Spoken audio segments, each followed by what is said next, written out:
I just want to say, the heavens have opened up, and I see the light shining on me. Do you know why? Not only did Michigan beat Ohio State, grabbed them by the collar, and slapped them in their face. Not only did Michigan win the Big Ten championship,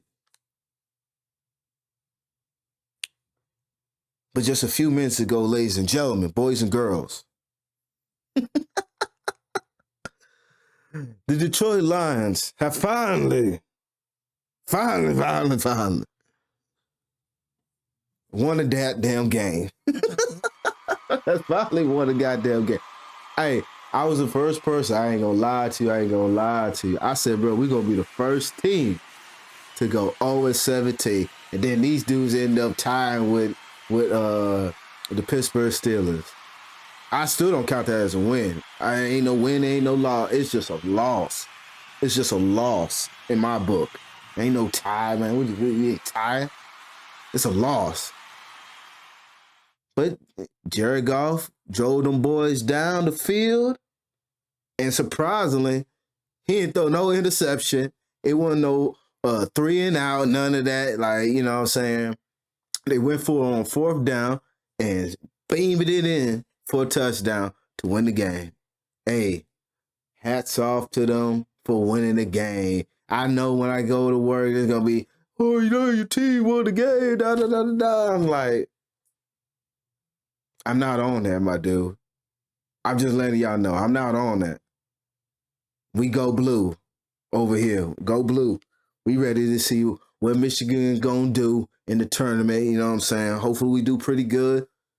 It ain't over. It ain't over. So we gonna see what we do in this tournament. I think they trying to cheat us on the ranking. By the way, I've seen so many different polls out there, and I seen one where they dropped us down to 4th, like in the rankings.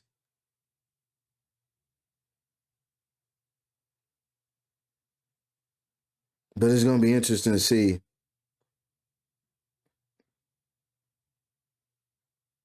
Like you got the AP top 25.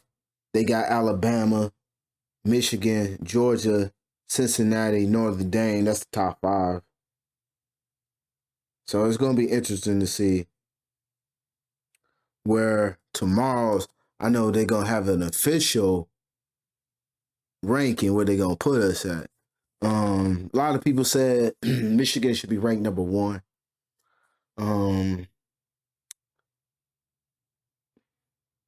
Do I agree with that? Yeah, I do. I ain't gonna lie to you. Yeah, I do. I think Michigan should be ranked number 1. If not, Alabama should be ranked number 1 just because they beat the number 1 ranked team. Level T of difficulty, you know. I would have seen it made like if Ohio State went unranked. I mean, went undefeated. We beat Ohio and then won the national Big Ten tournament like that, and then been number 1. And if we didn't lose a game, yeah, I would have seen that. Cincinnati didn't lose a game, but Cincinnati really didn't play nobody. I mean, it could be an argument that even Georgia didn't play nobody. A lot of people, I believe, think each conference probably didn't play anybody when you're on the inside looking out type situation. I can say that about the SEC, Georgia. And I'm pretty sure Georgia probably can say the same thing about Michigan, or Alabama can say the same thing, you know. But I think Georgia should drop to number 4. Yeah. And I think it should be, it's either toin toss up between Alabama and Michigan, who will be number 1, number 2. Yeah. But we'll see what happens tomorrow on that note. where they got us at. Like I said, shouts out for Mr. Khaki Pants. I've been a big not fan. A big not fan. Not a fan of Mr. Khaki Pants. But he did his thing, and I was really about to go like on a whole rampage, like when he lost to Michigan State. But you know, controversial calls. I'm not here to get into that much details about that. But controversial call. A lot of people say, yeah, we should have won that game because of that. A lot of people say, you know, you got to take that L. We took that L. We still rose up and beat Ohio State, beat Iowa in the Big Ten tournament. And so we got to go around this corner 2 more times. And we're going to see what we're going to do, man. You know, hopefully we do pretty good. You know, fingers crossed on that. Go blue. Once again, go blue.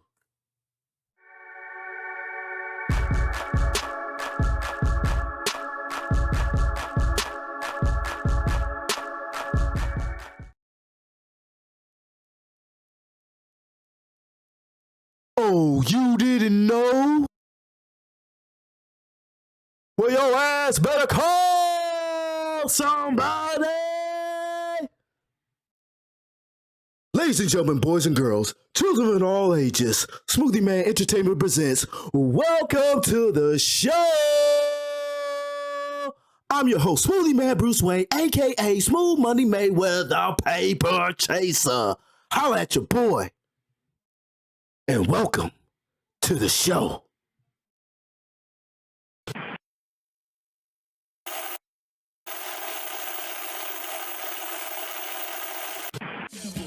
came in to take game over, eating everything, no leftovers. I pulled up with all my soldiers. Boss that is one word is over. In my hood, they treat me like Hover. Pressure, I apply pressure. Pressure, I apply pressure. Pressure, I apply pressure. I'm at they throats, I ain't letting off. 100 car, I'm about to let it off.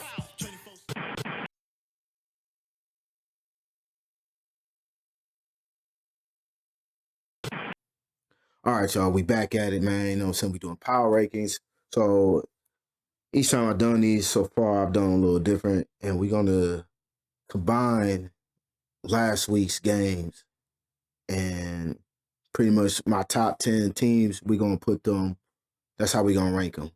It's going to be based off record. It's going to be based off teams that they played. It's going to be based off who they got on the roster, of course. Like if somebody's hurt, main star hurt, and they still pulling it through. No, we gonna base all that. That's how we gonna do these. So we got the Warriors in at number 1, even though they have lost to the Kings, and then they end up losing to the Phoenix. They end up coming back and winning Phoenix Suns the next prior game, and they still sitting on top. You know what I'm saying? I got them 9-4. I mean, that's their record. Also, it's just they end up tying with Phoenix Suns, so I didn't want to put Phoenix Suns on top, which is my number 2 team. Phoenix, of course, we know they went on an 18-game winning streak. Now it's going to be interesting to see how they go forward because Devin Booker is still sidelined, and excuse me, it's still sidelined and stuff like that. So it's going to be interesting going forward to see what they're going to be doing without Devin Booker. But, you know, hey, if Golden State end up slipping again, losing, and keep losing, Phoenix Suns could be on top. So far, like I said, I got Warriors and I got the Phoenix Suns. Those are my top 2 right now. Now, I got the Bulls over the Nets. I got the Bulls over the Nets just because I feel like the Nets really ain't beat nobody. And I say that because their record is 16-7. Nets, Bulls is 16-8. Now, I feel like the Bulls they've lost to some teams too that they should not have lost. But like I said, this team is a scrappy team. It's a team that I don't think a lot of people think that was going to do what they're doing right now. DeMar DeRozan is balling out of control. Zach LaVine, same thing. You can name both of these candidates if you want to. MVP. You got Caruso out there leading in steals right now. Scrappy defensive player. You got Ball out there, scrappy defensive player. Uh, Makes good decisions with the basketball, assist wise. A little streaky on shooting threes the last couple of games, but when it's big, he made the shot that count. And I mean the shot that he made against the Nets a couple of days ago. Rose was driving in, Harden, Durant was all up on him. He kicked it to a ball that was on the right hand side of the upper ring. And hey, when it count, he pulled through and pulled the trigger and made the shot. So I got the Bulls over the Nets.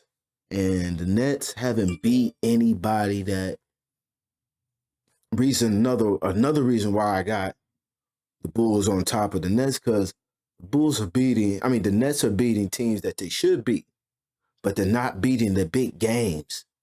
Golden State, Suns, Bulls, teams that could be a threat to them in the playoffs. It's good that you excuse me. It's good that you're beating these bottom feeding teams. Nothing wrong with that. But I can't put you up on the echelons of other teams like the Bulls, Warriors, if it came down to it. You know what I'm saying? If you can't beat them. So after that, we got the Bucks. I got the Bucks going on.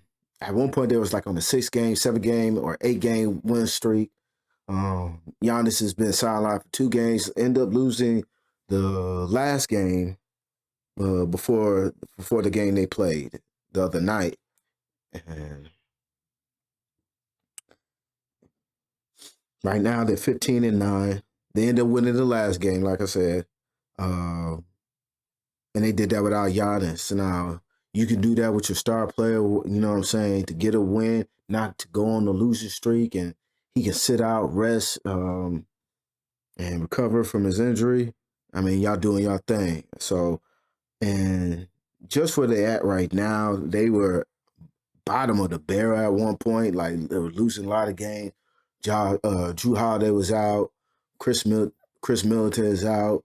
I mean, they haven't played a good couple games together, but a collective as a unit, each major star has gone down. But they also got nice role players that's coming, and when it counts, they're playing. So you want that in a team. So when it comes down to the playoffs time, you're gonna be like, who can you count on when your stars are not playing? And if you can count on your role players to stepping up, hey, that's more than you can ask for in the team. So right now, I got Bucks sitting at 1, 2, 3, 4, 5. I got the Utah Jazz after that. Now, not gonna say too much about the Utah Jazz, but they're right there. They're doing their thing. Donovan Mitchell, they're where I expected them to be at. Now, the teams that are right after that, Memphis Grizzlies. Now, I'm going to talk about Memphis Grizzlies real quick because they're doing this without Ja Morant. And I think that's very impressive that they're doing this without Ja Morant. Ja Morant's been down for a good minute. And there's nothing more that you could ask for a team that when your main star, once again, is sitting out and they're producing for you. What more can you ask for? They won the last 7 out of 3. The last 10 games, they won 7 out of 3 on a 4-game winning streak. So I got them projected over Cleveland, Wizards, and the Heat. Now I got Cleveland up there too. Like, who on Cleveland do you know that they got? They on last 10 games, they're 4-6, sitting 13-11. They just end up losing today. But before that, they was They were 13-10. They had just beat Washington. They had just beat Washington. Washington or Miami Heat. And after that, I got the Wizards and I got the Miami Heat. Miami's been injury prone right now. A lot of their players wasn't playing, but no, yeah, that's who played. Cleveland played the Wizards, and Miami Heat played the Bucks, and Bucks ended up winning that game. It's like, to be honest with you, like I said too, like it's about teams that you beat too that's get you put in these categories and stuff like that.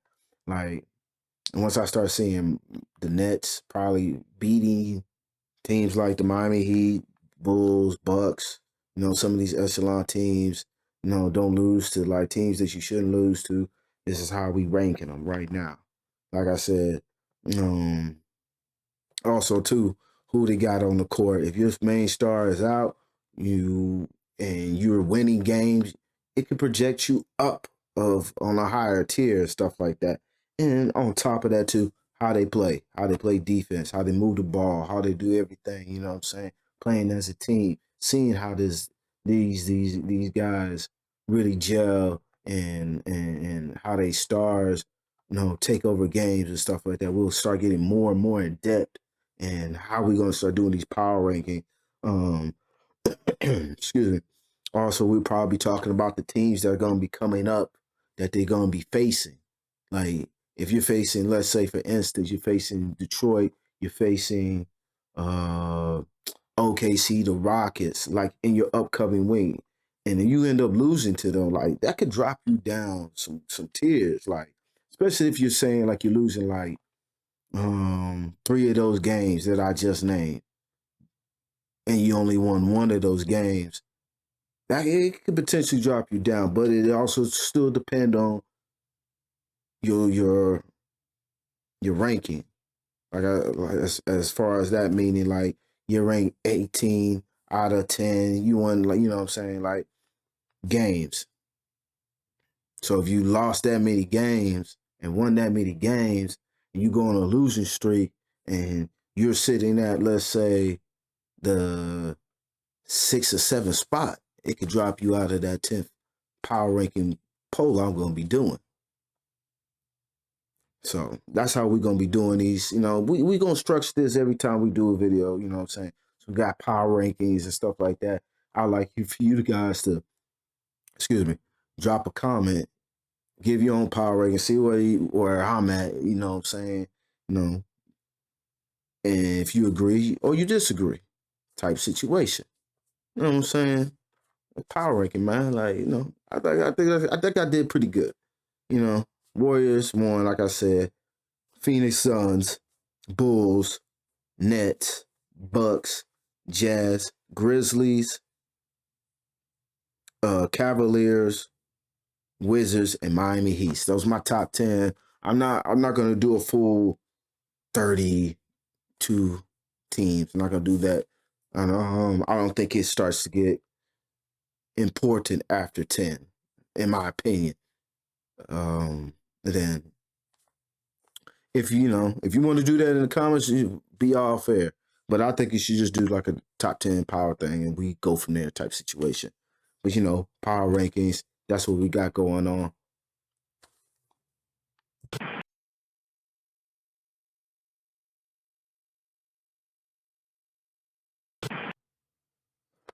All right, we back at it again. Now let's talk about a team that I just talked about earlier during my power rankings. We're gonna be talking about the Detroit Pistons. No, I'm so sorry. I got Detroit on my mind. No, we're gonna be talking about the Chicago Bulls. I'm loving what they're doing. I said this before in one of my later videos that this was the second team that I liked during the offseason that did a lot of trades. Like that the team they got 4 new candidates on the team and they balling. Like, we got to give it to them. Like, I don't think no one expected them to be number 2 right now in the Eastern Conference. I don't think no one expected them to have the record that they have, playing playing good team basketball the way they are. Right now, the last 10 games, they've won 6 out of 4. They're on a 3-game win streak, and their record is sitting 16-8. And they, to me, this is an impressive win. You know what I'm saying? These type of wins you put and stamp it with that gold star on your calendar like that you just did. Like I said, they're 16-8. DeRozan is playing very good basketball, like some of the best basketball I've seen this man play in a long time. Last night he dropped you 29 points, 16 rebounds, 3 assists. Like, DeRozan is on a tear right now. He is on a tear right now. 26 points, 5 rebounds, and 4 assists. Going into the fourth quarter, he was dropped 13 of his 20 points in the third quarter. He's actually leading the league in fourth quarter points. DeRozan is sitting at 178 points in the fourth quarter, sitting behind Jason Tatum with 175.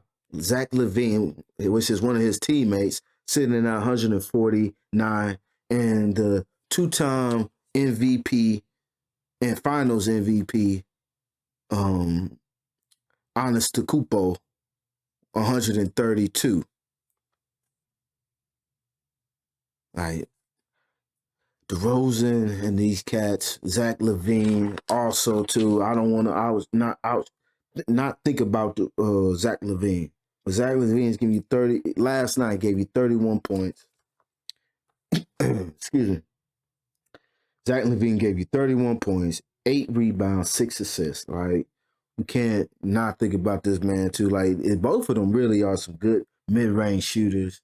You got Caruso out there, leading the league in steals.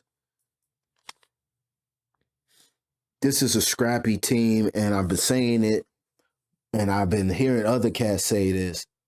They're going to be the most underrated team, and also they're going to be the most frustrating team to play.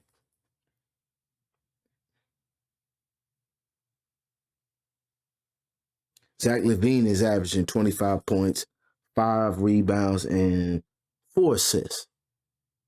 I mean, you can't ask for nothing better than that if your two ballers are doing it. The only thing with them is they're going to be doing this in the playoffs. Regular season is great, but when we get to that upper echelon where things really get on the line, pressure really gets in your bloodstream,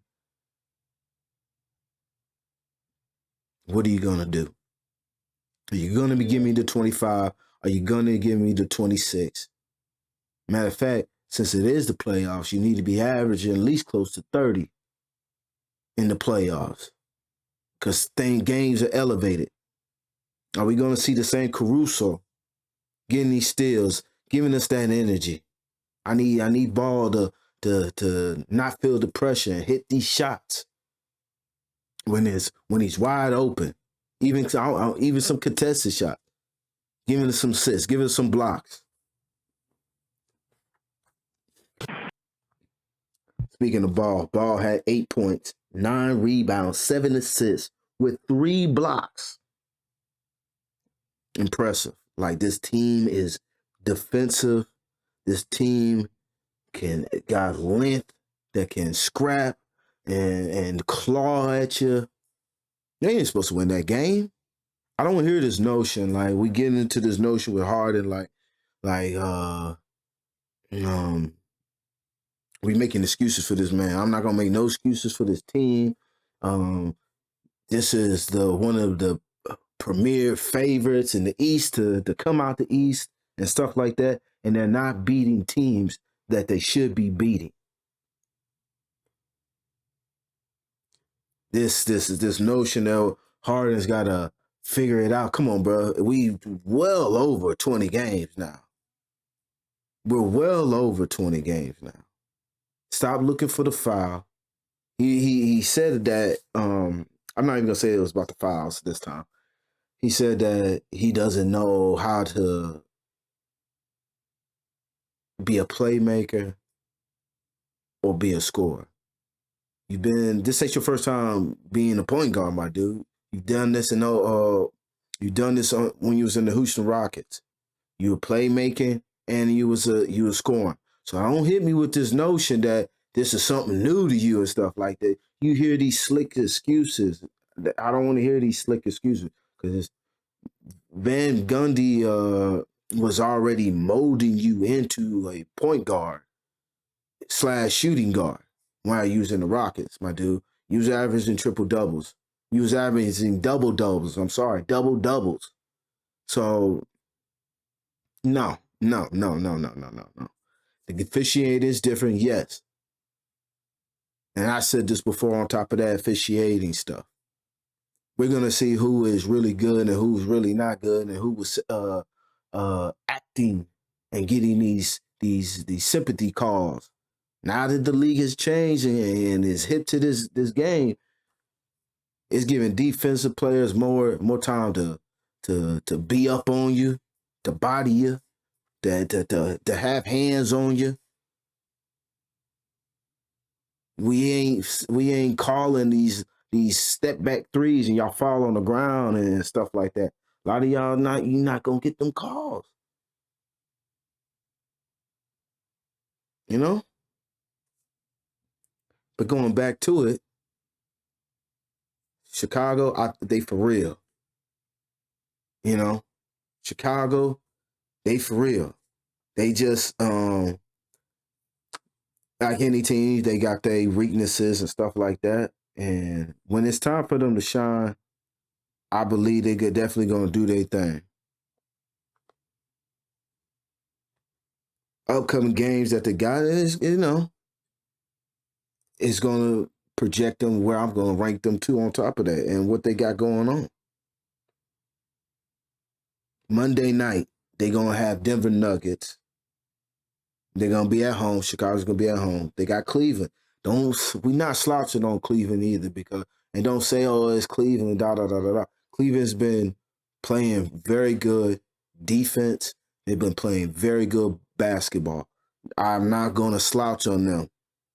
It's going to be a tough game. It's going to be a tough game. Miami, depending on if Jimmy Butler is playing, Hero's playing, a lot of players have been out of rotation for injuries. We got Chicago, Toronto, Lakers. That's going to be something to see. That's going to be Sunday, the 9th. It's just to see a train wreck because the favorites to get to the finals is not the favorites. All these analytics that came up with these, what the Lakers gonna do, they not doing what they supposed to be doing. I think it's gonna be a major trade when it comes up to it, but that's a whole nother topic that we're gonna talk about in a later time and stuff like that. But like I said, watch out for Chicago. It's a strappy team. It's a very tough team to play, and when you're hitting mid-range shots and knocking down threes and stuff like that, and you're consistently doing this, that's just the thing about it. These cats are not just hitting threes hitting mid-range shots here and there and stuff. When you're consistently doing this, you feel me? When you're consistently doing this,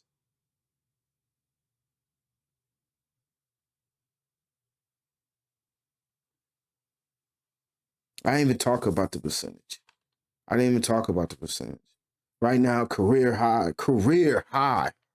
49% from the field. When you're hitting your shots, and you how can you stop that?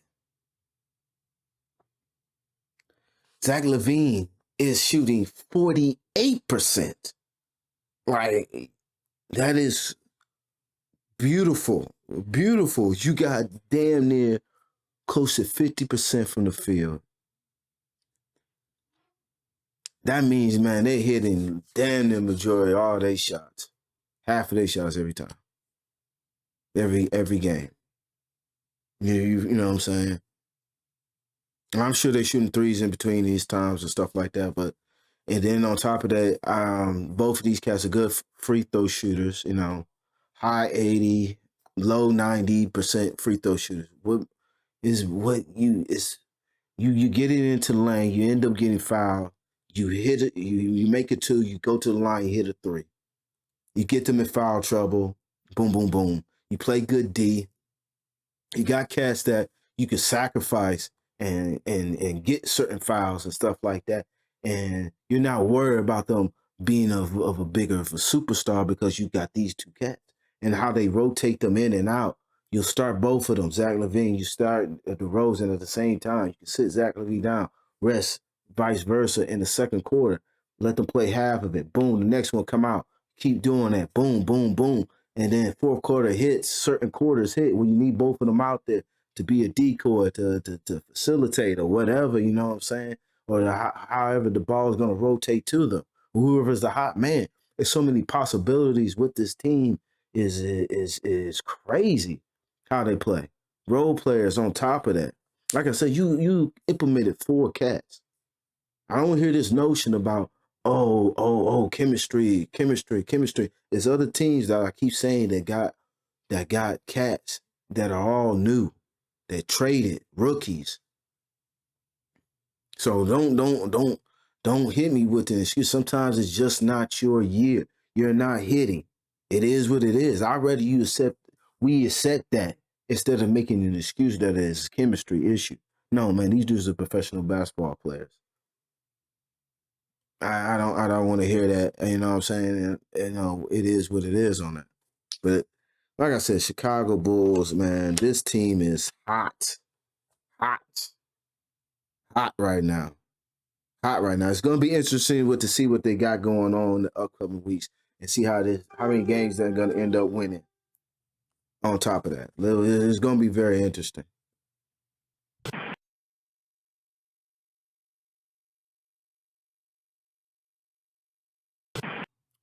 So I want to talk about one more big story. Like, it is crazy what's been going on with the Charlotte Hornets. 4 players, including Melo Ball and Terry Rozier, has entered the COVID-19 protocol on Saturday. And then where they're sitting at is pretty much not a good spot for them for this type of situation. For these other cats, these cats are in this protocol. Right now they're sitting at 13-11.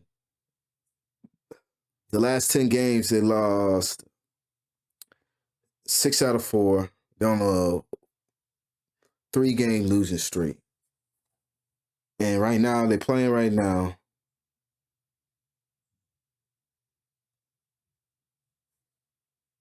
They're playing right now. And they're actually winning. That is surprising. But that is good, though. That is good. Now, what the health and protocol for the NBA is, they got to at least be away from the team, away from the facility for 10 days. If they test negative for the first COVID-19, they have to take a series of, if they tested positive for COVID-19, I'm sorry, the first time, they have to have a series of 2 tests testing negative in order for them to come back immediately after being diagnosed with COVID-19. They said the facility was shut down. Certain players, certain faculty members was shut down. Was asked to leave the practice facilities and stuff like that. And they're currently sitting in 7th spot. Now, they play in Atlanta right now. They're winning right now. I'm sorry. At this present moment, the game is over with, and they end up winning. So They're actually 14-11. 14-11. And the next couple games, they got Philly 2 times. They got Sacramento, Dallas, Spurs, Portland, Phoenix, Utah, Denver. Ball is giving you 20 points, 8 rebounds, 8 assists. I mean, that's a definite miss on your offense. And you got Terry Rozier, let's give you 18 points, 3 rebounds, and 4 assists.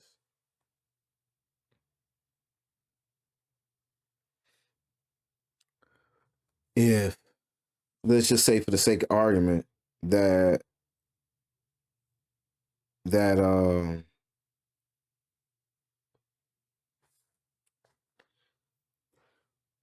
they end up going on the bad losing streak for this. This could knock them well out the seeding for the playoffs, the play-in tournament. You don't. I wouldn't want to go through that many rounds. You know, you have to play the play-in tournament, then you be the 8 seed or 7 seed. You got to face the number 2 or number 1 seed. At their house at that. But tonight, like I said, they ended up winning. Miles Bridges, which actually has been playing very good. He probably should get most improved player of the year. Gave you 32 points, 4 rebounds, 4 assists, 3 steals, and 1 block. That's nice. That's pretty good. Pretty good. Gordon Hayward, they still got Gordon Hayward out there. Gave you 18 points, 5 rebounds, 3 assists. What's his name? Uber Jr. I hope I pronounced his name right. Gave you 28 points, 28 points, 3 rebounds, and 2 assists, 1 steal. Good game for them. Good win for them. You can add it to the win column, and this COVID thing is hitting hard. And for the NBA that said about 97 players are vaccinated. More than 20 players have been on the health and protocol. And this is something interesting they're going to be doing going forward. By the December 17th, it will be more structured and it's going to be more strict as far as the rules going towards the COVID-19. I'm sorry, the COVID-19. More frequent tests. So, excuse me. If you ain't got the vaccine, you're going to be getting tested multiple times throughout the day, definitely during game days to see if you got this. Because as the season is going on during, especially the holidays, it's getting colder, flu has been out there, and a lot of people get sick and stuff like that. They're not trying to stop this. They're not trying to stop this and lose any more money that they already lost last year. And having to speed up the game and start early and stuff like that. They're trying to get this NBA season back on track and not lose no more revenue and stuff like that. So they're going to be strict as a motherfucker. You know what I'm saying? Like I said, testing every day before games, multiple practices, getting tested, stuff like that to see if you got this stuff. So, I mean, but with 97% already vaccinated, I don't see too many players like having to do it. But even the players that are vaccinated are still getting it anyway. So that's another reason why they're probably gonna be trying to crack down on it. Cause probably even the players that are getting it from the 20 have been the ones that may have been vaccinated. So that's just a quick little story, man. Like with the Hornets and the vaccination and stuff like that. It's gonna be interesting to see the Hornets because I like that team, Ball's been playing very good in his second year in the league and stuff like that. Balling out of control. Like this young cat. Like the Hornets. They're entertaining to watch. Miles Bridges, high flyer. You got Ball with the long threes. It's just the presence and stuff like out there, like how he loves the game and stuff like that. The storylines against with his brother and stuff, the last couple games and stuff like that. Good. It's good seeing that. It's good basketball. It's good basketball. So, hopefully these cats are good. You know, on top of that too is maybe some of these cats have the same situation as LeBron and the Lakers, where he tested positive, but it was a false test, and or whatever the case may be. Maybe these are false tests. On top of that, I don't know why. I don't know why. Everything's not gonna be 100%. So you know, but just if they do their due diligence, wash your hands, keeping a safe distance, especially when you got stuff on the line like this and you're trying to get a championship, you ain't got time to be catching COVID and you end up losing your seeding and or you lose your seeding out of the playoffs and stuff like that. So, you know what it is.